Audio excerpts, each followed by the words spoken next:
ভাইয়া। কিরে বোন, তুই হঠাৎ করে এখানে? আর তাছাড়া তুই কান্তাছস কেন? ভাইয়া, তোমাকে বলেছিলাম না আমাকে আরো কিছু টাকা দাও।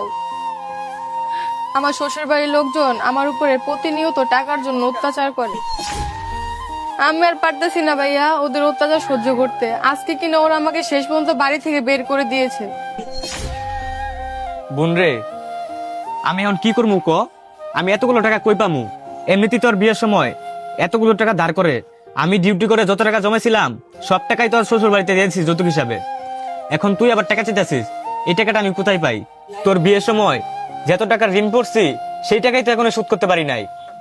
ভাইয়া, আমি এত কিছু জানি না। তুমি যদি আমার সুখ চাও তাহলে যেভাবে হোক তুমি আমাকে টাকাগুলা ম্যানেজ করে দাও, কারণ ওদেরকে টাকা না দিলে ওরা প্রতিনিয়ত আমার উপরে অত্যাচার করেই যাবে। আর ওরা যেভাবে আমার উপরে সবাই মিলে অত্যাচার করে আমি এই অত্যাচার সহ্য করতে পারি না। ভাইয়া, তোমাকে একটা কথা বলি, তুমি তো এখানে অনেক দিন ধরে কাজ করো, তোমার মালিককে বলে কিছু টাকা নিতে পারো না? বোন রে, মালিককে কিভাবে বলবো? আর আমি তো সামান্য একজন ওয়েটার, আমি বললেই কি সে এতগুলো টাকা দিয়ে দিবে? বোন রে, তুই কোনো চিন্তা করিস না, তোর শ্বশুর বাড়িতে টাকাই লাগবে তো। আমার ডিউটি তো এখানে 8টা পর্যন্ত, প্রয়োজনে আমি রাতের 12টা পর্যন্ত বাইরে কাজ করব। বাইরে কাজ করে তোর জন্য আমি টাকা ম্যানেজ করব, তারপরেও আমি তোর উপরে অত্যাচার হতে দেবো না। কারণ বোন, তুই ছাড়া তো আমার এই পৃথিবীতে আর কেউ নেই। বাবা মা মারা যাওয়ার পরে তুই তো একমাত্র আমাকে বড় করেছিস, তুই তো আমাকে আদর স্নেহ দিয়ে বড় করেছিস।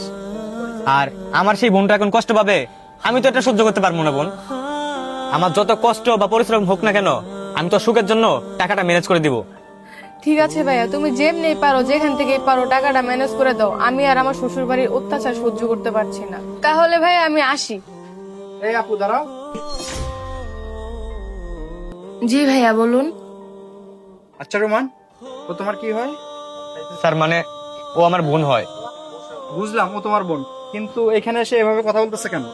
সরি স্যার, ভুল হয়ে গেছে, এরকম ভুল আর কখনো হবে না। আচ্ছা ঠিক আছে। আরে যে তুমি জানি তখন কি বলতেছিলা? টাকা? কিসের টাকা? স্যার আমি আপনাকে বলতেছি, আপনি আমার কাছ থেকে শুনুন। স্যার, আমি গত বছর আমার বোনটাকে বিয়ে দিয়েছিলাম, কিন্তু ওর শ্বশুর বাড়ি থেকে যৌতুকের টাকা লেগে ওকে প্রতিনিয়ত অত্যাচার করে। এমনিতেও স্যার আমরা গরিব মানুষ, ওর বিয়ের সময় অনেক টাকা ঋণ করে ফেলেছি, সেই ঋণের টাকা স্যার এখনো শোধ করতে পারি নাই। স্যার আমি তো সামান্য একজন ওয়েটার, আপনার এইখানে আমি ওয়েটারের চাকরি করি। এখন স্যার প্রতিনিয়ত যদি ওকে ওর শ্বশুর বাড়ি থেকে অত্যাচার করে, আমি একজন ওয়েটার হয়ে কিভাবে এতগুলো টাকা ম্যানেজ করব? দেখেন না স্যার, আজকে কিনা আমার বোনটাকে টাকার জন্য বাড়ি থেকে বের করে দিচ্ছে। আচ্ছা বোন, তোমার শ্বশুরবাড়ি থেকে তারা কত টাকা চায়?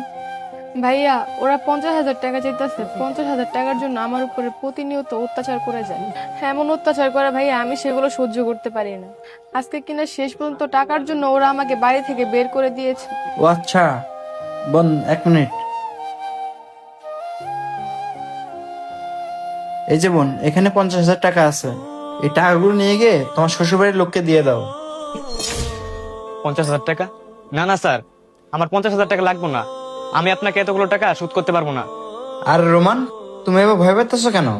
আমি কি তোমাকে বলছি তুমি এতগুলো টাকা একবারে আমাকে ফেরত দিবা? শোনো, আমি তোমাকে বলতেছি, তুমি এই 50,000 টাকা তোমার যখন সময় সুযোগ হবে তখনই তুমি আমাকে ফেরত দিও। আর তাছাড়া তুমি তোমার বোনকে বলছিলে না তুমি এখানে ডিউটি শেষ করে বাইরে কাজ করে তোমার বোনকে টাকা ম্যানেজ করে দিবে। আচ্ছা রোমান, তোমার তো ডিউটি এখানে 8টা পর্যন্ত, আর আমাদের রেস্টুরেন্টটা চলে 10টা পর্যন্ত। তাহলে তুমি একটা কাজ করবা, তুমি বাড়তি 2 ঘন্টা এখানে ওভারটাইম করবা, আর তুমি ওভারটাইম করে আস্তে আস্তে আমার টাকাটা ক্লিয়ার করে দিও। ঠিক আছে স্যার, তবে আমি যে আপনাকে কিভাবে ধন্যবাদ দিব সেটা বলার মতো ভাষা আমার নাই।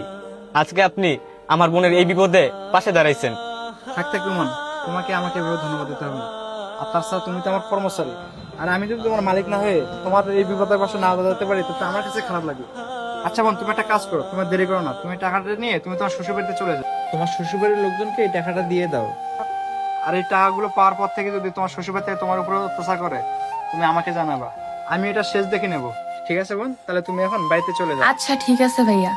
আমাদের বর্তমান সমাজে এরকম অনেক বোনেরাই আছে, তারা কিনা প্রতিনিয়ত যৌতুকের টাকার জন্য এভাবে নির্যাতনের শিকার হয়। তো বন্ধুরা, ভিডিওটি কেমন হয়েছে অবশ্যই কমেন্টের মাধ্যমে জানাবেন, আর ভালো লাগলে শেয়ার করে অন্যদেরকেও দেখার সুযোগ করে দেবেন। ধন্যবাদ সকলকে।